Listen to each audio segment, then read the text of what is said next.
de plusieurs laboratoires qui travaillent sur le virus. Dans le mien, à l'Institut Pasteur. Il y avait un laboratoire américain dirigé par le professeur Gallo, n'est-ce pas?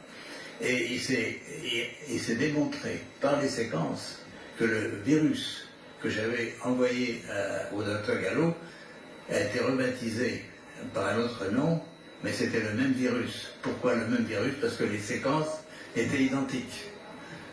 Et il faut bien voir que les virus, c'est des agents qui varient tout le temps, n'est-ce pas? Surtout les virus avec de l'ARN, il y a toujours des mutations. Je vais y revenir parce que c'est très important pour l'explication de l'épidémie aujourd'hui. Mais donc, à l'époque, on a eu la démonstration, l'Institut Pasteur a démontré que la séquence qui était celle du virus isolé de l'Institut Pasteur et celle du virus américain était la même, absolument la même, caractère par caractère. Donc là, on a déjà, si vous voulez, la biologie moléculaire, par les séquences, peut dire si un virus est identique à un autre ou non. D'accord? Et donc, si vous avez une séquence étrangère dans le coronavirus, aujourd'hui, eh bien, vous la détectez facilement par ce qu'on appelle la bioinformatique, n'est-ce pas? Et pourquoi on ne le fait pas, ça? Et pourquoi ça n'a pas été fait? Pourquoi ça n'a pas été fait? C'est ça que je sais, parce que c'est de la biologie moléculaire. Alors, nous sommes un petit groupe qui travaille là-dessus depuis longtemps, mais on n'est pas les seuls. Je répète, les Indiens ont trouvé la même chose et l'ont publié et on leur demandé de rétracter ensuite. Mais c'est qui demande à rétracter? C'est l'éditeur de la revue. C'est l'éditeur de la revue.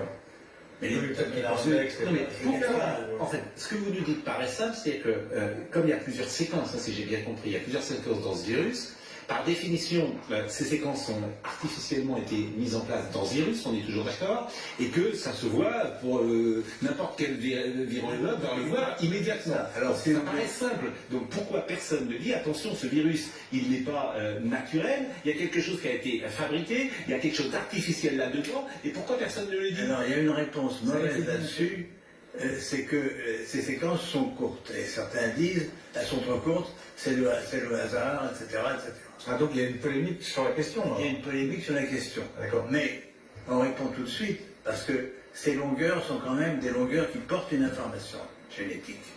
Contrairement à ce qui est dit, que c'est le hasard, c'est pas vrai. Et qu'est-ce qu'on appelle précisément une séquence pour un virus? Alors une séquence, c'est la séquence des nucléotides, n'est-ce pas?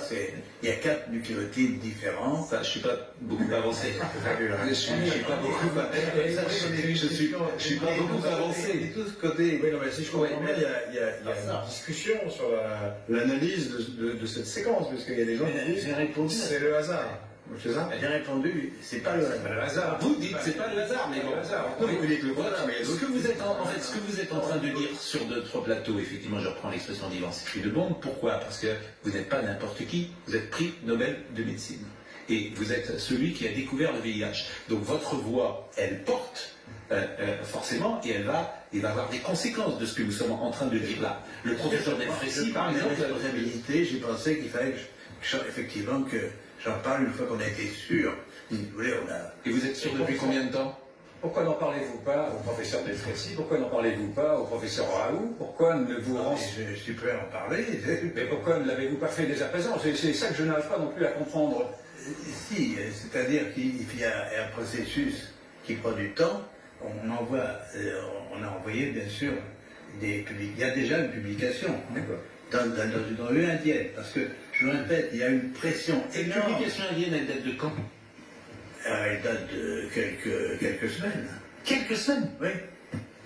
Et vous dites qu'il y a une pression énorme? Il y a une pression énorme pour que tout ce qui est l'origine du virus, c'est le blackout. Vous voulez dire que c'est la Chine qui impose ce blackout? C'est la Chine, c'est le gouvernement chinois actuellement qui veut maintenant poser sa signature, si vous voulez, sur tout ce qui est produit en Chine sur l'origine du virus. Mais il ne peut pas contrôler le monde entier, bien sûr. Donc nous sommes en dehors de la Chine. D'ailleurs, on pense que la Chine est aussi une victime dans cette affaire, par la fuite, par l'échappement du monstre qu'ils ont créé. Donc, Bon, mon rôle n'est pas d'évaluer La Chine a identifié ce qu'elle a créé. La Chine sait en fait ce qu'elle a créé.